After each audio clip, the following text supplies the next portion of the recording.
La acción de protección de la violencia intrafamiliar es una acción constitucional. Y entonces, al hacer esta aseveración, me remití a autores, a la doctrina, a la jurisprudencia, que nos dijera que la acción de protección de la violencia intrafamiliar es una acción constitucional. Y sucede que ninguno de los que en la academia ni en el discurso acepta o propone o defiende o expone que la acción de protección de la violencia intrafamiliar, que en virtud de la ley 294 de 1996, modificada por la ley 575 de 2000 y posteriormente por la 1257 de 2008, sea una acción constitucional. Y entonces nosotros proponemos que es una acción constitucional. Y entonces decimos que es una acción constitucional, que es una acción jurisdiccional, y que adicionalmente es una acción constitucional. Y entonces para eso se ha investido, tengo que hacer claridad con eso porque a veces cambio, entonces digo investido, es investido de la potestad jurisdiccional a las comisarías de familia y a quienes la lideran. Y entonces son servidores públicos administrativos, y entonces desde el año 2000, cuando se entrega la competencia a estos servidores públicos administrativos, se les dice que se bajó de categoría a este tipo de procesos, porque ahora lo van a atender funcionarios administrativos, y que siendo funcionarios administrativos quien la atienden, son en consecuencia acciones administrativas y nada más lejano a la realidad. Entonces, son acciones jurisdiccionales, son acciones que tienen la misma condición que cualquier acción de la jurisdicción. Pero adicionalmente, son acciones constitucionales, lo que hace que sean prevalentes, preferentes, vinculantes, inclusive, no solamente a las partes que intervienen en el proceso, sino a aquellas entidades y autoridades a quienes se les dirige para la materialización de la protección efectiva de las víctimas de las violencias. Entonces, está fundamentada que en la Constitución, el artículo 42 constitucional, le da ese matiz de ser una acción para prevenir, erradicar y sancionar la violencia intrafamiliar, y se le entrega inicialmente a servidores públicos de la jurisdicción de familia a través de la comisaría de familia y la segunda instancia en los juzgados de familia. Hay que ver cómo la importancia, entre comillas, de las personas que van sirviendo dentro de todo el proceso de la rama judicial y de la administración de justicia, ¿no? La mayoría de las mujeres son las que atienden las comisarías de familia, porque, pero en la medida en que se va superando, entonces ya son todavía mayoría las juezas de familia, pero empiezan a ser minoría las magistradas de familia, y ninguna de las altas cortes han recibido hasta donde sé, en su magistratura, mujeres que hayan ejercido la judicatura, que han sido comisarias o juezas de familia o magistradas de familia. Y entonces pertenece a esa jurisdicción de familia, pero además implica que tenga que aplicarse el derecho procesal, pero por ser una acción constitucional, tiene una acción, tiene un matiz procesal constitucional. Y entonces es la posibilidad de materializar la justicia y el acceso a ella a través de unos mecanismos ágiles. Recordemos que la acción tiene 30 días para ser iniciada por la víctima, que no es oficiosa cuando se trata de personas capaces, no es oficiosa, salvo que se trate de niños, niñas, adolescentes, personas en situación de discapacidad o adultos mayores o personas que no pueden valerse por sí mismas. Y entonces esa acción se encamina a la protección de los derechos humanos. Está concebida en la Constitución, protege derechos humanos, entonces encontramos argumentos para decir que es una acción constitucional. Los derechos procesales, de acceso a la justicia se facilitan, que no tiene que acudirse necesariamente a través de letrado, de abogado, de profesional del derecho para que represente esos intereses. Esa posibilidad de acceder a la justicia directamente hace que los funcionarios, en este caso el comisario de familia o el juez que conoce del caso, tenga un papel diferente al que cumpliría cualquier juez de la República. Porque si bien el juez tiene que ser imparcial, en circunstancias de violencia, de violación, de vulneración, de amenaza o riesgo de los derechos humanos de las personas y particularmente de las mujeres, de niños, niñas, adolescentes, de personas en situación de discapacidad, de personas mayores, no puede ser neutral. Porque la acción no puede iniciarse de oficio con las personas capaces, por ejemplo, pero el impulso procesal del proceso de la acción es esencialmente oficiosa, lo que significa que el juez tiene que sacrificar su neutralidad entendida como diferente de la imparcialidad en la que sí debo conservarla. Pero yo no puedo ser neutral frente a una pendencia, un enfrentamiento entre dos personas cuando noto que la víctima o una de ellas es manifiestamente débil frente a su agresor, por ejemplo. ¿Cómo hago yo como comisario, como juez de la República, para decir que es que yo soy imparcial y usted aquí tiene que someterse es a lo que pueda demostrar? No.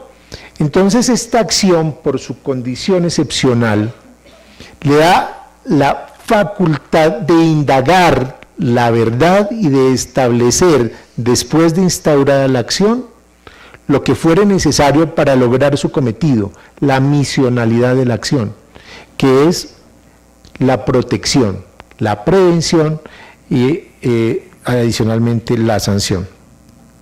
Las características de las acciones constitucionales generales, primero que estén previstas en la Constitución, que sean protectoras, garantes de los derechos humanos, que tengan la supremacía constitucional. Esto es diferente a un proceso común y corriente, a un proceso de la jurisdicción ordinaria, porque este es un proceso excepcional. Si lo entendemos y lo defendemos desde esa perspectiva, la acción está reivindicada en la posición que le corresponde. Además, otra característica de las acciones constitucionales es que deba ser atendida por vía judicial y fundamentalmente por la jurisdicción constitucional. Los principios orientadores de esas acciones es que sean públicas, que sean gratuitas, que sean prevalentes, que sean sumarias, eso significa que tengan que ser breves, que sean muy flexibles, sin que eso implique necesariamente que se vulnere el derecho de defensa, o el derecho al debido proceso, que tenga un impulso procesal oficioso, que busque la economía procesal, que vincule a otras partes y que se tenga en cuenta el bloque constitucional, el bloque de constitucionalidad. Ya mi antecesora, la magistrada, exponía cómo hay una serie de herramientas y de instrumentos regionales e internacionales en que se fundamenta el criterio de defensa de derechos y en el que se fundamenta la unidad de esfuerzos para enfrentar el flagelo de las violencias. Otras acciones constitucionales, por ejemplo, de la misma envergadura de la acción de protección de la violencia intrafamiliar, la acción de tutela. De hecho, son hermanas, y por remisión normativa, la acción de protección de la violencia intrafamiliar debe ser atendida bajo los mismos criterios de la acción de tutela, regirse por normas que no contemplen para la acción de protección su trámite y que por lo tanto se da remitir a la normativa de la acción de tutela. El habeas corpus, las acciones populares, las acciones de grupo, la acción de constitucionalidad, como aquella que intentamos cuando buscamos que una ley se declare inaplicable, inexequible. La nulidad por inconstitucional ante la primera ante la Corte Constitucional, la segunda ante el Consejo de Estado, las acciones de cumplimiento para mencionar algunas. Dentro de esa clasificación, repito, ningún tratadista nos habla de que la acción de protección de la violencia intrafamiliar sea eso, una acción constitucional, sea una acción judicial y sea atendida por un juez constitucional que en este caso corresponde a el comisario o comisaria de familia. Estatuto en garantías tiene su origen, decíamos, en el artículo 42, pero fundamentalmente en los principios que recoge el preámbulo de nuestra Constitución. Derecho a la vida, derecho a la paz, es el derecho a la paz. No podemos entender la paz sin justicia, sin seguridad, sin convivencia, sin justicia social, sin respeto de los derechos humanos. El conocimiento, el acceso y el desarrollo del conocimiento, la libertad, la convivencia, la igualdad, preservando dentro de la igualdad los términos de equidad. Dentro de esa normativa constitucional está el título primero, que nos define que somos un Estado social de derecho, regido por la dignidad humana y la protección de los derechos y libertades sociales, los derechos de la persona y el amparo a la familia. El artículo 5 es el primero que habla fundamentalmente de la familia y recoge la necesidad, o recoge todos los postulados para afincar la necesidad, la orden, el imperativo de la protección de la familia y de sus miembros. Desde 1981 hay una convención a la que se vincula Colombia con la Ley 51. Y 1980, es que yo todavía me aterro, 1981 y solo hasta 1991, a través de la Constitución y el establecimiento de la acción de tutela, empieza a protegerse por vía de tutela directamente a las víctimas de la violencia intrafamiliar.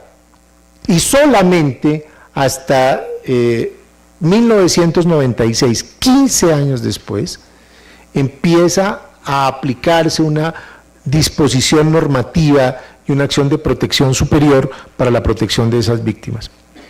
La Convención Interamericana para prevenir, sancionar y erradicar la violencia contra la mujer, la Convención de Belén do Pará, es establecida también mediante la Ley 248 de 1996, y hay muchos, ¿no? Dentro del principio constitucional de la garantía de derechos, hay la gama de derechos fundamentales, que van desde el 2, el 5, del 11 al 34, del 37 al 40, el 42, el 43 y el 44. Con un hecho de violencia intrafamiliar, en una situación de violencia intrafamiliar, todos esos derechos se pueden ver vulnerados. Y discúlpenme que me ponga aquí amarillista, pero entonces recuerdo que en la comisaría de Usme llegó una señora diciendo: he sido víctima de violencia intrafamiliar y estaba encadenada porque mi marido me puso una cadena, me dio una cadena y entonces me logré escapar y estoy acá. Pues cuando dijo una cadena, ella iba, pues yo me imaginé una cadena, no sé, como una decorativa, ¿cómo se llama? Una laja o algo por el estilo. Entonces mi escepticismo, cuando ella se levanta el saco, una cadena, como unos 5 metros de cadena con un candado, había sido amarrada a un palo, y entonces se habían vulnerado, le habían golpeado, entonces su derecho a la vida, a la dignidad, a la integridad personal, a la movilidad, al libre ejercicio de su personalidad, porque el sujeto la había amarrado, porque a ella la habían abusado una vez en un potrero, y porque era cristiana. Entonces, con ese solo caso, hicimos la cuenta de la vulneración de todos los derechos. No le permitía trabajar, nunca le permitió ir a capacitarse, porque le habían invitado a unos cursos para formarse y no se le permitió. Entonces, sin trabajar, sin estudiar, sin poder salir, sin movilizarse, o sea, toda la gama de derechos que trae la Constitución, toda la gama de derechos fueron vulnerados en un solo caso. O sea, no tenemos que hacer mucho esfuerzo para ver cómo esa vulneración puede ser de múltiples maneras. Entonces, por eso la violencia, especialmente contra la mujer, suele ser social, una violencia social, puede ser una violencia política, puede ser una violencia sexual, una violencia psicológica, una violencia económica, una violencia patrimonial, una y otra diferentes, una violencia espiritual, una violencia física, una violencia moral, en fin. Y entonces, en las normas de la Carta Política, volvemos el 2, el 5, el 13, que es el derecho a la igualdad, el 29, el derecho al debido proceso, el 42, el derecho a la no violencia en miembros de la familia, el 44, el 85, 84, el 44, los derechos fundamentales de niños, niñas y adolescentes, el 85 de las acciones constitucionales, lo mismo que el 89, el 116 que otorga el carácter de juez al comisario o comisaria de familia, el 228 y 229 de la Administración de Justicia. Igualmente, la ley estatutaria de la Administración de Justicia, en su artículo 43, señala que no solamente que la jurisdicción constitucional no es del monopolio de la rama judicial. Eso, traducido en buen romance, significa que las autoridades para el ejercicio y conocimiento de las acciones constitucionales perfectamente pueden ser autoridades administrativas, a las que se le otorga la capacidad, la potestad y por supuesto la jurisdicción. Con estos argumentos, dichos de una manera muy breve, es que se sustenta la calidad, el linaje constitucional de la acción de protección. Y entonces, ¿de qué sirve? Viene la otra pregunta, bueno, pero entonces, ¿de qué sirve que sea una acción constitucional? Si fuera una acción ordinaria, tendría que ser cumplida.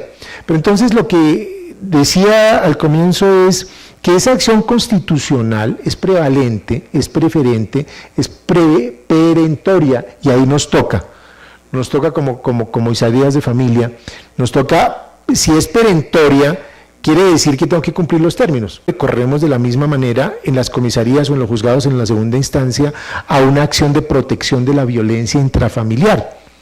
Es que es una acción constitucional, bueno, sí, pero como es de segunda, entonces ahí como que eso se maneja más fácilmente. Bien, entonces si es perentoria quiere decir que tenemos que cumplirla. Si es vinculante quiere decir que se vincula a las partes pero también a las demás autoridades. Entonces ya esta es la parte ágil del proceso. Doctora, dame un pasito.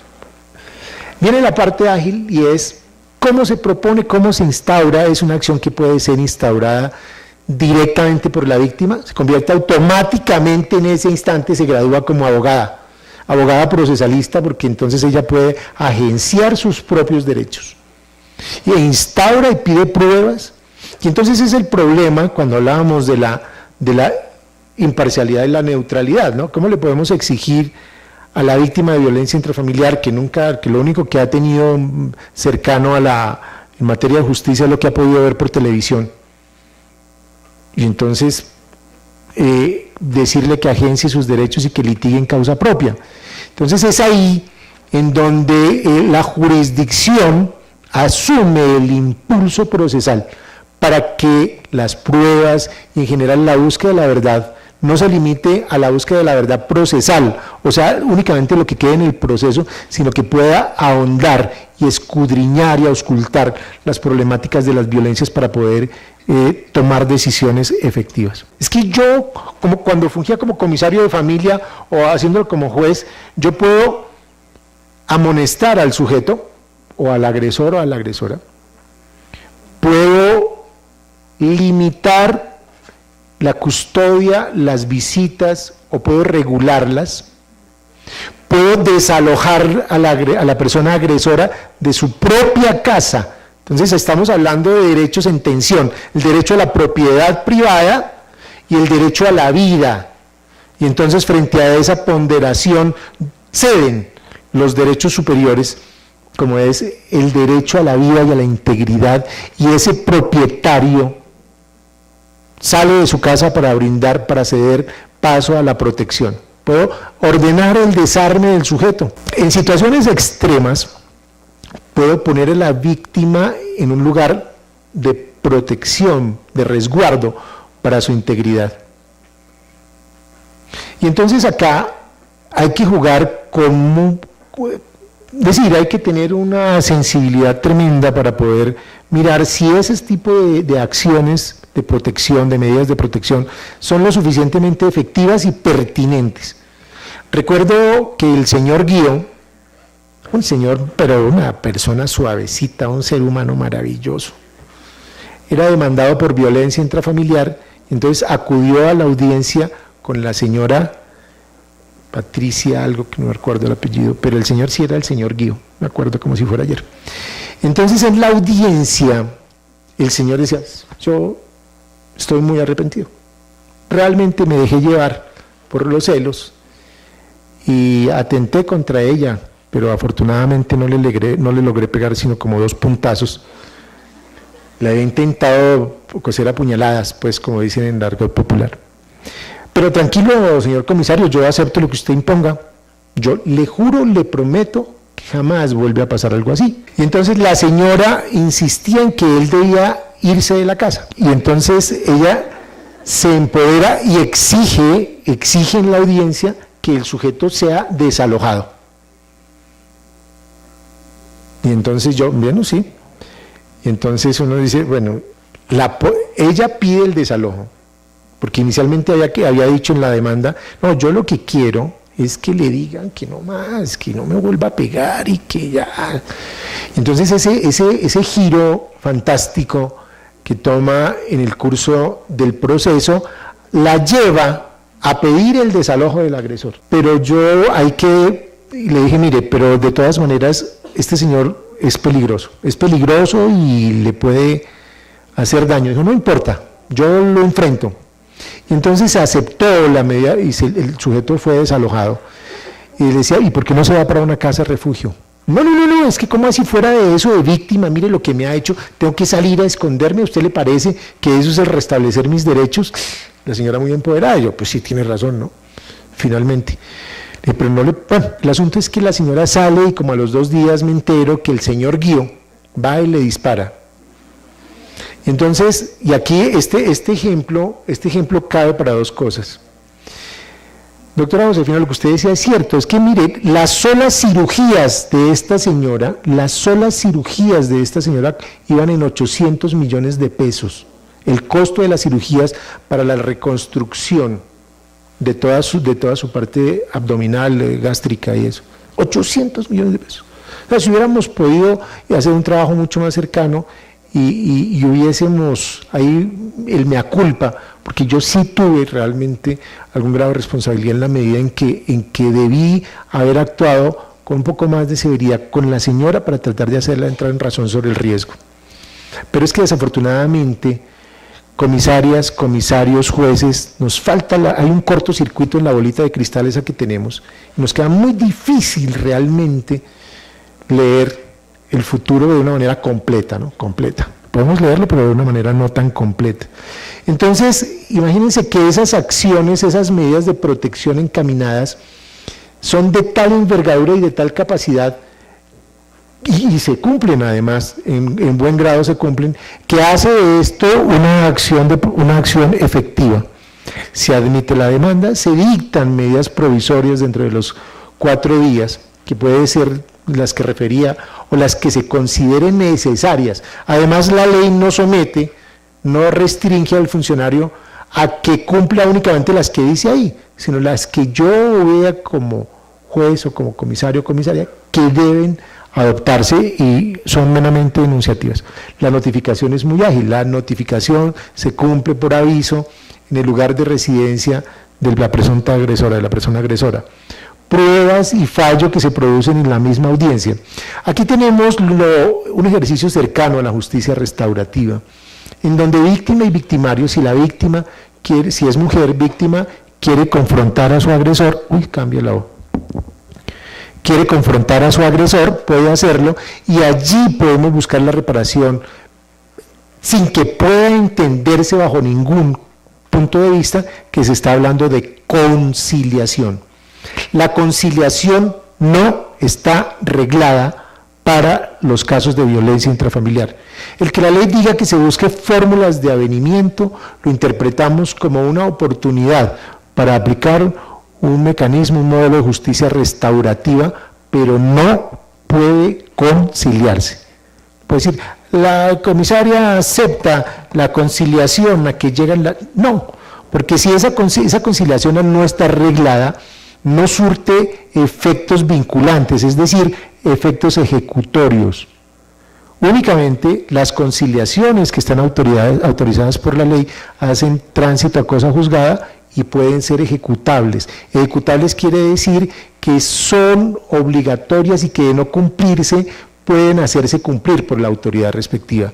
Luego la conciliación y mucho menos la reconciliación. Mire ese angelito que tiene al lado. Dele otra oportunidad, señora. No, eso no está proscrito. Eso sí es, cuando uno le dice eso a la víctima, en especial a la mujer, dice, yo ¿dónde estoy? ¿Dónde me metí? A esto aquí hay un concierto para delinquir en mi contra, porque es que no puede entenderse de otra manera que una señora que va a pedir protección, reconocimiento de sus derechos, venga, sí, denle otra oportunidad a este angelito. Entonces esa señora se amilana y dice, hasta aquí llegué, si aquí es donde yo venía a pedir protección, ¿qué me queda? Entonces las pruebas, el fallo. Esta es una acción cautelar.